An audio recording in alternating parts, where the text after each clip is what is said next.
जय श्री राम। मैं issue Harwani Hanumangarh town Rajasthan से रोज आपको गंगा दर्शन दिखाता हूँ व पंचांग सुनाता हूँ। आज का शुभ पंचांग ज्येष्ठ मासे कृष्ण पक्षे नवमी दशमी शनिवार विक्रम संवत 2081 तदनुसार 1 जून 2024। आज नवमी प्रातः लगभग 7:24 तक की है। तत्पश्चात दशमी तिथि का क्षय है। कल एकादशी। आज का विशेष दिन भद्रा, पंचक जारी, गंडमूल, हनुमान जयंती, तेलुगुम। सूर्य राशि वृषभ, चंद्र राशि मीन, दिशा शूलपुर, अग्निवास पृथ्वी, तत्पश्चात आकाश, नक्षत्र उत्तर भाद्रपद। राहु काल का समय प्रातः 9 बजे से लेकर 10:30 बजे तक रहेगा। यह था आज का संक्षेप में पंचांग। कल हमने कथा छोड़ी थी अत्रि अनसुईया, इसकी कथा को विश्राम दिया था। इस कथा के पूर्ण होने के बाद में हम आपको सुनाएंगे ऋषियों का सत्संग।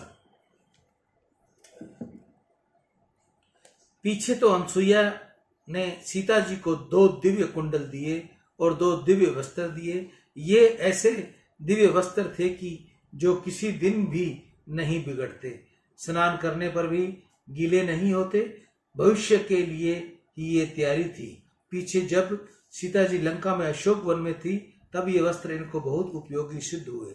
दिव्य वस्त्र और दिव्य अंगराग अनसुईया ने सीता जी को अर्पण किए। भागवत में चीर हरण के प्रसंग में भगवान ने भी गोपियों को दिव्य वस्त्र दिए हैं। सखियों के साथ गोपियां जल में खेलती हैं तब भी वस्त्र नहीं भीगते। सगे संबंधियों के साथ संसार में रहती हैं परंतु संसार में लिप्त होती नहीं। लौकिक वासनाएं रूपी वस्त्र का हरण करके परमात्मा ने अलौकिक वासना का दान दिया है। प्रभु ने पूर्ण आसक्ति ही अलौकिक वासना है। अनसुईया ने सीता जी को अनेक आशीर्वाद दिए। जानकी तुम पतिव्रत्य का पालन करती हुई सदा राम जी की छाया बनकर रहना। रघुनाथ जी तुम्हारे साथ कुशल क्षेम से घर वापस पधारेंगे, ऐसा मेरा अंतर का आशीर्वाद है। श्री राम जी ने अत्रि ऋषि से कहा कि महाराज हमको रास्ता बताओ, मार्गदर्शन देने वाले कोई ऋषि कुमार हमको साथ दो। तब ऋषि अत्रि ने हंसकर जवाब दिया कि जगत को मार्गदर्शन आप करवाते हैं, तुमको कौन मार्गदर्शन करवा सकता है। ऋषि ने 4 ऋषियों को आज्ञा दी कि ये शिष्य अत्रि ऋषि के सेवक थे। वह रघुनाथ जी को रास्ता बताने के लिए साथ चले। रास्ते में विराग नाम का एक राक्षस आया। उस राक्षस का प्रभु ने वध किया। विराग का उद्धार हुआ। पूर्व जन्म में वह एक विद्याधर था और दुर्वासा ऋषि के शाप से राक्षस हुआ था। राम जी के द्वारा उद्धार होते समय विद्याधर ने राम जी की तुरंत स्तुति की। आपके चरण विंद का स्मरण संसार बंधन को दूर करता है। आप तो मेरे ऊपर कृपा करो। सबसे आपके चरणार विंद का मुझको निरंतर स्मरण रहे। मेरी वाणी सदा सर्वदा आपका नाम संकीर्तन करती रहे। मेरे कान हमेशा आपके कथा रूपी अमृत का पान करते रहें। मेरे हाथ आपके चरण कमलों की पूजा करते रहें और मेरा मस्तक सदा आपके चरणों में प्रणाम करता रहे। यहाँ हम कथा का पूर्ण विश्राम हुआ। अति अनसुईया। अब इसके बाद का प्रसंग है ऋषियों का सत्संग। विराट का उद्धार करके प्रभु शरभंग ऋषि के आश्रम में पधारे। शरभंग ऋषि को बहुत आनंद हुआ। शरभंग ऋषि विचारने लगे कि मैं अनन्य भाव से भगवान श्री राम जी का नित्य स्मरण करता था और इसलिए आज दयालु परमात्मा मेरे आंगन में पधारे हैं। ऋषि ने श्री राम लक्ष्मण जानकी का स्वागत किया। प्रभु की प्रार्थना करते हुए कहा, सीता अनुज समेत प्रभु नील जलद तनु श्याम मम ही बसो निरंतर सुगन रूप श्री राम। शरभंग ऋषि ने परमात्मा के दर्शन और स्तुति करते करते 5 भौतिक देह का त्याग किया। पंच भौतिक देह का त्याग किया और ब्रह्मलोक को चले गए। वहां से श्री राम लक्ष्मण जानकी सुतीक्षण ऋषि के आश्रम में पधारे। सुतीक्षण ऋषि ने दिव्य तपस्या का आश्चर्य बताया। सुतीक्षण ऋषि अगस्त महर्षि के अनन्य सेवक थे, शिष्य थे। श्री राम नाम का सतत जाप करते थे। जिसकी बुद्धि क्षीण होती है उसको भगवान दर्शन देने के लिए घर आते हैं। यह बुद्धि जब तक शरीर का चिंतन करती है, शरीर सुख का विचार करती है, तब तक वह स्थूल है। तीक्ष्ण बुद्धि उसकी है जो किसी भी दिन एक स्थूल शरीर का चिंतन नहीं करता। बुद्धि से काम हटे, बुद्धि निष्काम बने, तब ये सुतीक्षण बनती है, सूक्ष्म बनती है और तब वह परमात्मा को खींच कर लाती है। सूक्ष्म बुद्धि से ही परमात्मा का अनुभव होता है। सकाम बुद्धि से प्रभु का अनुभव नहीं होता। महापुरुष निष्काम बुद्धि से परमात्मा का साक्षात्कार करते हैं। अरे सूर्य का प्रकाश स्रोत्र होता है, परंतु सूर्य के प्रकाश में से अग्नि किसी ठिकाने उत्पन्न नहीं हो सकती, परंतु यह प्रकाश सूर्यकांत मणि द्वारा कपास के ऊपर पड़े तो वह अग्नि को जिस तरह प्रकट कर सकता है, उसी प्रकार सर्वव्यापक परमात्मा निष्काम बुद्धि द्वारा प्रकट होते हैं। सुतीक्षण ऋषि परमात्मा का सतत ध्यान करते थे। उनकी भक्ति अलौकिक थी। अविरल प्रेम भक्ति मुनि पाई। प्रभु को पधारे हुए देखकर सुतीक्षण ऋषि ने अतिशय आनंद हुआ। प्रभु का स्वागत किया। सुंदर स्तुति करते हुए कहा, हे सीताराम, हे सीतापते, हे अनंत गुण परमात्मा, मैं नित्य निरंतर आपका ही जप करता हूँ। हे राम, शिव और ब्रह्मा आपके चरणों में आश्रित हैं। आपके चरण संसार सागर पार करने के लिए नाव हैं। हे नाथ, मैं तो आपके दासों का भी दास हूँ। इस संसार रूपी अंधेरे कुएं में पड़ा हुआ हूँ। मल मूत्र से भरे हुए शरीर के मोह में फंसा हुआ हूँ, परंतु मेरी इस करुणा दशा से मुझको उबारने के लिए आपने आज मेरे ऊपर कृपा की है और आप इंद्रियों का विषय न होने पर भी आज मुझको दर्शन देने यहीं पधारे हो। हे राम, कितने ही लोग कहते हैं कि आप देश काल में उपाधि से रहते हो, अरूप हो, निधघन प्रकाश रूप हो, परंतु मेरे हृदय में तो आज आपने जिस स्वरूप में यहाँ मुझको प्रत्यक्ष दर्शन दिए हैं, यह वह ही आपका सदरूप सदा सर्वदा अंकित होकर रहे। आज से अन्य किसी स्वरूप को मुझको इच्छा नहीं हो। महाराज, थोड़ी अधिक कृपा करो, थोड़े दिन आप यहीं पर विराजो। अति आनंद हुआ। शुक ऋषि ने के आश्रम में श्री रघुनाथ जी विराजने लगे। सुतीक्षण ऋषि समझ गए थे कि प्रभु यहाँ से अगस्त ऋषि के आश्रम में पधारने वाले हैं। सुतीक्षण ऋषि विचार करने लगे कि अगस्त ऋषि जी मेरे गुरु हैं, मुझे उनको गुरु दक्षिणा देनी है। रामायण अनेक हैं, अनेक रामायणों में अनेक कथा आती है। एक रामायण में कथा आती है कि सुतीक्षण ने अगस्त ऋषि से के आश्रम में रहकर वेद शास्त्र का अध्ययन किया था। वेद परिपूर्ण हुए। पीछे उन्होंने अगस्त ऋषि से कहा, महाराज आप कुछ दक्षिणा मांगो। तब अगस्त ऋषि ने कहा था, बेटा दक्षिणा लेने की इच्छा से मैंने तुमको विद्या नहीं दी। मैंने आश्रम के अनेकों अनेक झाड़ हैं और जो मुझे फल देते हैं। पास में सरिता है, वह निर्मल शीतल जल देती है। मुझको संतोष है, मेरी कोई इच्छा नहीं, मुझे कुछ नहीं लेना। जिसको परमात्मा का अनुभव हुआ है उसको जीव से संतोष और शांति होती है। लक्ष्मी मिलने के बाद संतोष नहीं होता, भले ही पीछे लाख मिले या करोड़ मिले। लक्ष्मीपति जिसको मिलते हैं उसको शांति होती है। प्रभु का सतत ध्यान किए बिना लक्ष्मीपति नहीं मिलते। सतत ध्यान तब हो सके जब लक्ष्मी का ध्यान छूटे। प्रभु का जो सतत ध्यान करते हैं वह अधिकांश भाग में गरीब ही रहते हैं। समस्त दिनों ध्यान करें, वह लक्ष्मी जी को ठीक नहीं लगता। सतत भक्ति करने से लक्ष्मी को ऐसा लगता है कि वह मुझे नारायण के साथ एकांत में 5 मिनट की बात करने नहीं देते। लक्ष्मी जी नाराज होकर उनका त्याग कर देती है। संपूर्ण दिवस भक्ति करे उसे लक्ष्मीपति मिलते हैं। लक्ष्मी जी नहीं मिलती, ऐसा भक्त को लक्ष्मी जी की आवश्यकता भी नहीं। अगस्त ऋषि ने सुतीक्षण से कहा था, बेटा मुझे कुछ भी आवश्यकता नहीं। सुतीक्षण ने कहा, महाराज आपको कुछ लेना भी नहीं है, परंतु मुझे दक्षिणा देनी ही है। कुछ भी दक्षिणा दिए बिना गुरु का ऋण किस प्रकार चुक सकता है, इसलिए आप कुछ दक्षिणा मांगे। आप मांगोगे वही दूंगा।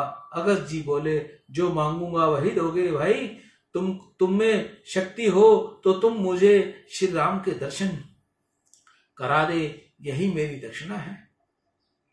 मुझे अन्य कुछ भी मांगना नहीं है। सुतीक्षण ने विचार में पड़े, गुरुजी को तो दक्षिणा में परमात्मा के दर्शन मांग रहे हैं, ये किस प्रकार संभव हो, परंतु उस दक्षिणा के लिए ना किसी प्रकार की जाए। अच्छी बात है। ऐसा कहकर उस समय श्री सुतीक्षण जी ने गुरुजी से विदा ले ली।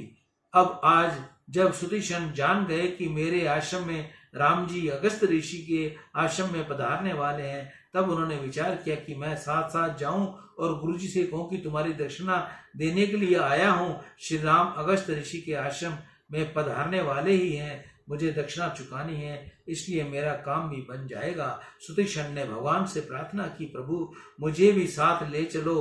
प्रभु ने कहा, हम किसी को साथ नहीं ले जाते। सुतीक्षण ने कहा, मुझे आपकी सेवा के साथ ही रहना है।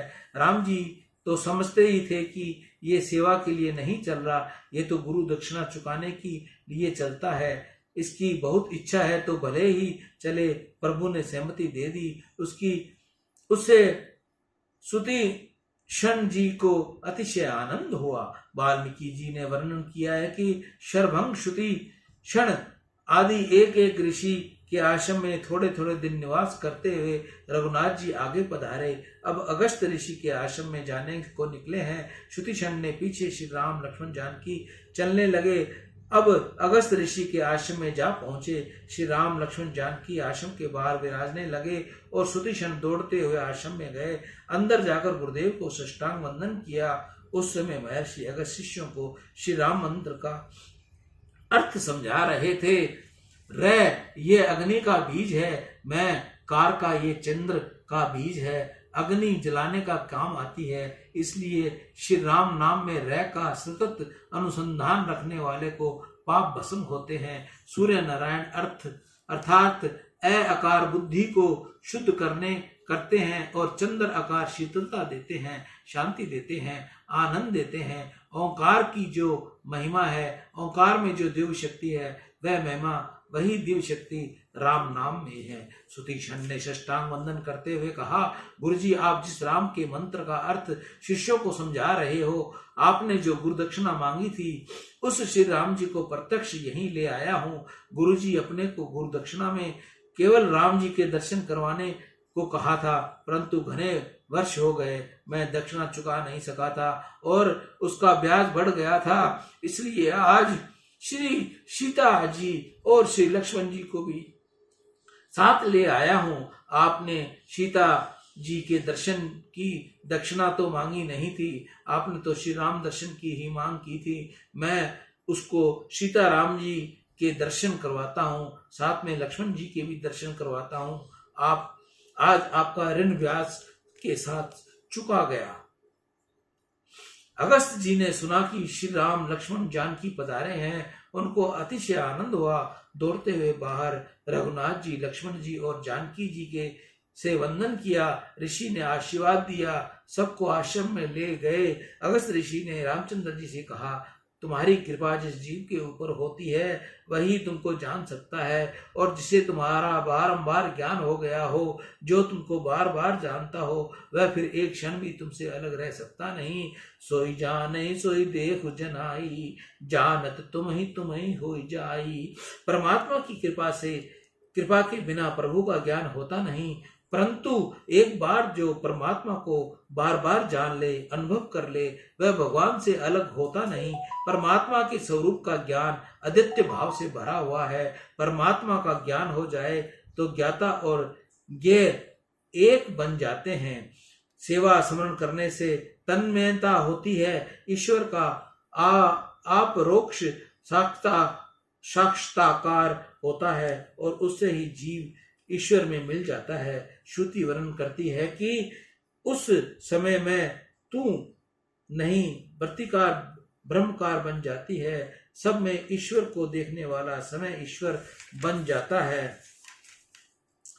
ज्ञान मार्ग में वेद का निषेध किया गया है। ज्ञानी पुरुष ऐसा मानते हैं कि एक ही सत्ता सर्वत्र है। जो वेद भासता है वह माया के कारण भासता है। भक्ति मार्ग में भक्ति का वेद का नाश करने में आता है। अतिशय भक्ति बढ़ती है, उस समय भक्त और भगवान दोनों मिलकर एक हो जाते हैं। भक्ति वेद का नाश करती है, ज्ञान वेद का निषेध करता है। भक्ति में आरंभ में भेद है, परंतु पीछे भक्ति द्वारा भेद का विनाश होता है। एक भक्त और भगवान एक बन जाते हैं।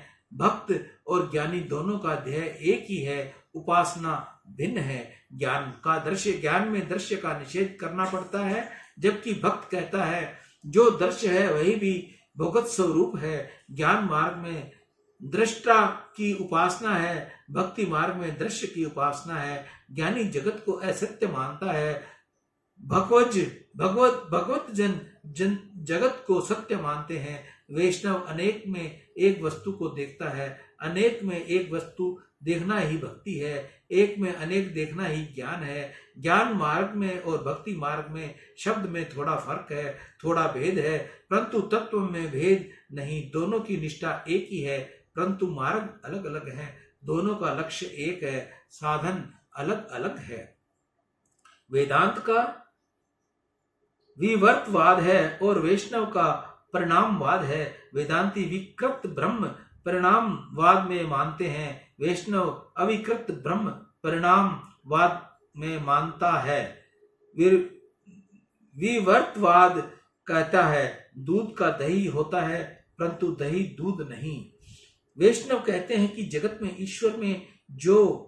ईश्वर से जो परिणाम हुआ है वह दूध से दही की तरह नहीं, परंतु सोने की शलाका में से स्वर्ण का आभूषण बनता है। उसी प्रकार से सोने की शलाका थी, वह भी स्वर्ण था और उसका आभूषण बन गया, तब भी स्वर्ण ही रहा। जगत गुरु श्री शंकराचार्य स्वामी जी कहते हैं ब्रह्म सत्य है, जगत मिथ्या है, असत्य है, मृगजाल जैसा है। अधिष्ठाता ब्रह्म सत्य होने से ये जगत सत्य रूप भासता है। वास्तविक रीति से ईश्वर एक ही है, एक ही परमात्मा है। अनेक स्वरूप धारण करते हैं, परंतु वह स्वरूप सत्य नहीं। अविद्या के जगत सत्य स्वरूप भासता है। श्री महाप्रभु जी कहते हैं कि जगत ब्रह्म का परिणाम है और इसी से सत्य है। ब्रह्म निर्विकार रहकर भी ब्रह्म का परिणाम कर सकता है। यह जो कुछ दिखता है वह ईश्वर का परिणाम है।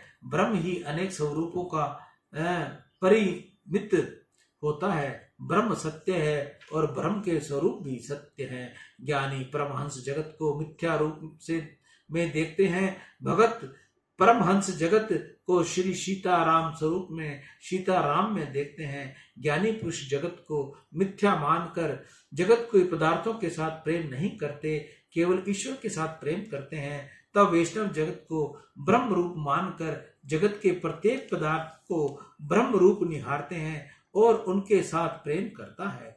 ज्ञानी की नजर स्त्री पर पड़ेगी तो वह मानेगा कि यह हाड़ मांस चाम का पुतला है, मल मूत्र से भरी हुई है, इसमें क्या सार है। ऐसा मानकर ज्ञानी समय की दृष्टि वहां से हटा लेगा। ज्ञानी स्त्री का तिरस्कार करेगा।